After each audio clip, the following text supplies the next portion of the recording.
I think I just went to the bathroom in my pants a little bit. Holy cow, look at the size of that snake.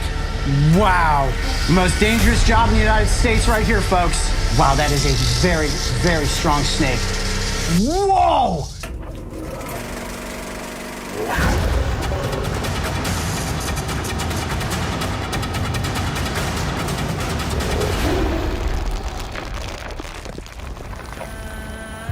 When it comes to creatures that humans are afraid of, I always say there's the three big S's: sharks, spiders, and snakes. You're very unlikely to be attacked or bitten by these animals, yet unfortunate accidental encounters do happen. And in a worst-case scenario, a single bite could put your life on the line. Today we are visiting the Reptile Discovery Center, located in DeLand, Florida.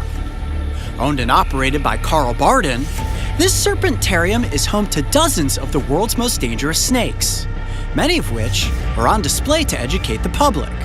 This location is also a med-toxin venom laboratory, and it's the dangerous work going on behind the scenes that is saving human lives. Ooh, venomous reptiles. Good morning, Carl. Coyote, how you doing? Welcome. Good. How are you? Thank you for coming. Mara? Good morning, Coyote. Welcome. Thank you guys so much for having me. This looks like the ultimate snake milking setup. This process is incredibly important. You guys are milking these snakes for the creation of antivenom. So tell us a little bit about this process. And I would classify this as arguably the most dangerous job in the United States at this point. But we never see it that way. We always think it's pretty well practiced. We do it so frequently. We handle 50 to 100 snakes a day, typically 4 or 5 days a week. And probably most importantly, a number of these venoms are produced for the antivenoms, both here in North America and around the world. So let me just repeat that real quick. You said between 50 and 100 snakes a day. Have you ever been bitten in the process of milking snakes? Because accidents do happen. We have about 500,000 venom extractions now, and every once in a while, right, he zigs and you zag and the whole thing goes bad. So I've had 11 snake bites in the last 27 years. Only 9 of those resulted in envenomation and actual hospital stays. We had 2 of those bites were dry. But then you'll see the work here at the table is close work, but it's really rehearsed and it's done very carefully and methodically. And so we like to think it can be done very safely.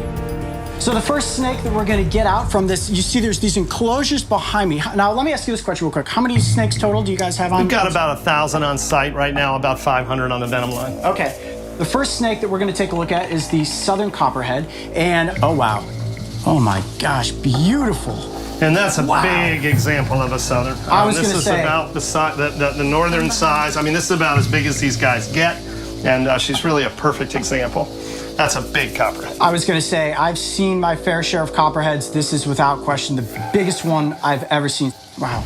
I'm going to pivot out, Mara, and let you get into position, and we are going to begin the milking process. Copperhead. Now, where would you rank the toxicity of the copperhead's venom as compared to a cottonmouth or a diamondback, right? So this is not necessarily a bite that's going to kill you. Typically, no. Typically, no. Copperhead venoms are not seen as especially toxic. Copperhead venom is extremely hemolytic, so hemorrhage and destroys blood cells and this kind of thing.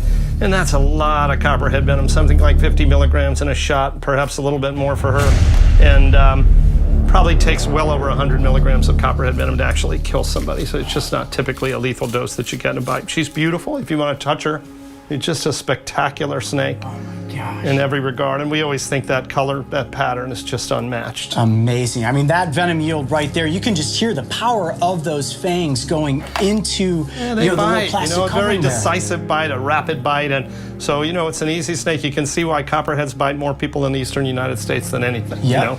Wow. All right, we'll bring her back, put her away. Oh, that was fantastic. And that's just our first snake. You're ready. All right, this is it. I'm going to assist in the milking of a water moccasin. As soon as I give Carl the go-ahead, the snake is coming out, and then it's up to me to make sure that we get a good soft body press so that Carl's not bitten in the process of what this is. All right, Carl, are you set? Okay, here we go. Bring out the viper. All right, again, kind of an average-sized snake, perfect condition. And this is really typical of our local cottonmouth. This guy's a Volusia County snake. She was caught right here as a baby. These guys are really prolific or common in some of the forests surrounding to land. All right, let's go. We'll bring this guy in. I'm going to do the same kind of sweep here. Come on in with your press. Good, beautiful. You've got her. You're excellent. I've got her. You can pick her up. You're safe. Good. Put your press down. Get a hold of that body. Excellent, Coyote. And make sure your hand's covering that vent or you're going to get... Oh, gonna get musked on? Okay. Really good. Really good. Let's see if she'll give us a shot here. There she goes. Yeah, look at that. You can feel the power in the whole body when they bite down like that. Oh, yeah. There she goes Holy again. mackerel. Nice, good. Perfect. All right, we're going to return her to her cage. Okay. You got her. Excellent, Coyote. Oh, my hands are Beautiful shaking. job. You did it! That, Really good. You know, I was hands-on with the snakes in Australia when we milked those species, but didn't necessarily have that pressure of having to gently pin down the body.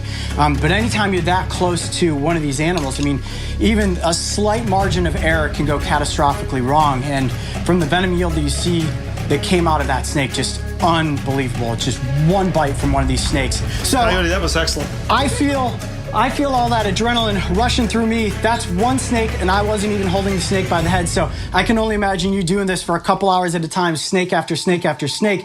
And if you thought the water moccasin was impressive, now we're gonna bring out the eastern diamondback, which arguably is the most dangerous pit viper in the United States based on venom yield. I have a feeling that this is going to be intense.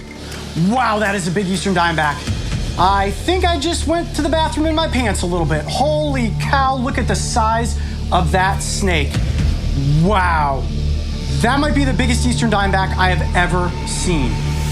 Wow. Okay, so now one of the key elements Don't get any closer than you are right now. Okay, yeah, no, I see. She's, you know, I'm just gonna go like this and talk over to the side like this just in case. You see she's in that classic S-strike pose.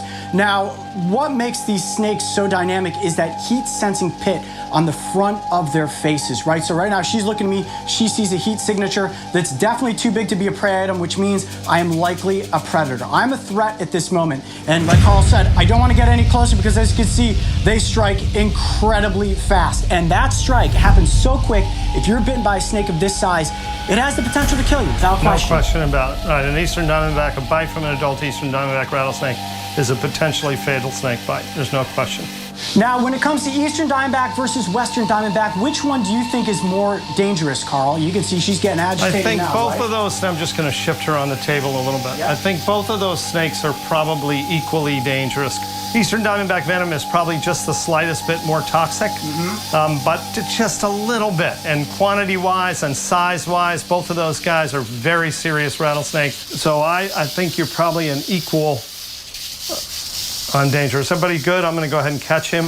Yes, it's time. All right, here we go, guys. We're going to do the... No I'm pressure. going to shift. I've got to shift him. Hold that baby up. Take just a step back here. No pressure yet. The most dangerous job in the United States right here, folks. There's a little now to keep him on the table. I'm going to shift him a And little coming bit. off. Yeah. Carl, Good. you're unbelievable. The focus that it takes, guys, to perform what this is. Don't change anything. You're good. Easy. Okay. All right, I got the backside. Wow, that is a very, very strong snake. Unbelievable muscular power without the body. For a bite? Okay, you guys good? Whoa! That was a serious venom yield right there. My goodness. And that's really what makes the eastern diamondback so potentially dangerous, is that capability to really pile it out when they need to. Look at those fangs. Oh, and I actually see it's got a double set of fangs, which means it's getting ready to shut out one of those fangs, right? That's exactly right. Yeah. Yes. Wow, look at that. All right, guys, zoom in as best you can to get a shot of those fangs. You can see the hooked nature. If you're bitten by one of these snakes, it's going to be a very, very bad day. A bite from this viper will definitely kill you if you do not receive anti-venom treatment. Okay, is it okay to let go of the tail? Good. Wow, look at that rattle. Okay, Very going good, back in. Coyote. Excellent. That was intense. I mean, just being able to control a snake of that size on a table like that is a challenge. Wow, Carl, that was impressive, job. my friend. Great Holy job. mackerel. It's important to note that this venom will go into the creation of anti-venom, which eventually will save lives. So the work that Carl and Mara are doing here on a daily basis is saving anybody who accidentally comes upon one of these snakes and is bitten. Carl, I'm going to give you a very dangerous Thank you, sir. handshake to say thank you for having us behind the scenes at the lab here today to milk snakes. This was unbelievable.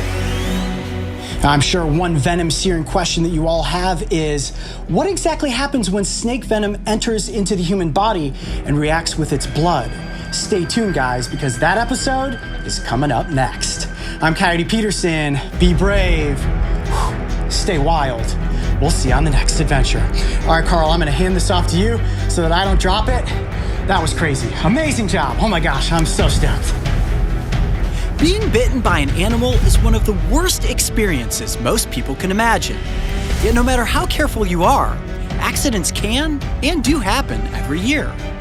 In the United States, it is accurate to say that Carl and Mara are literally putting their own lives at risk to ensure that anyone who is bitten by a venomous snake has a fighting chance for survival.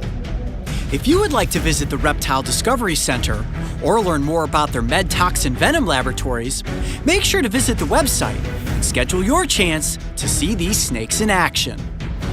Hey Coyote Pack, if you can't wait for the thrilling conclusion where we see how human blood matches up against pit viper venom, you can join memberships right now and see the episode before anyone else. And make sure to subscribe and click the notification bell so you can follow along with me and the crew on our next wild adventure.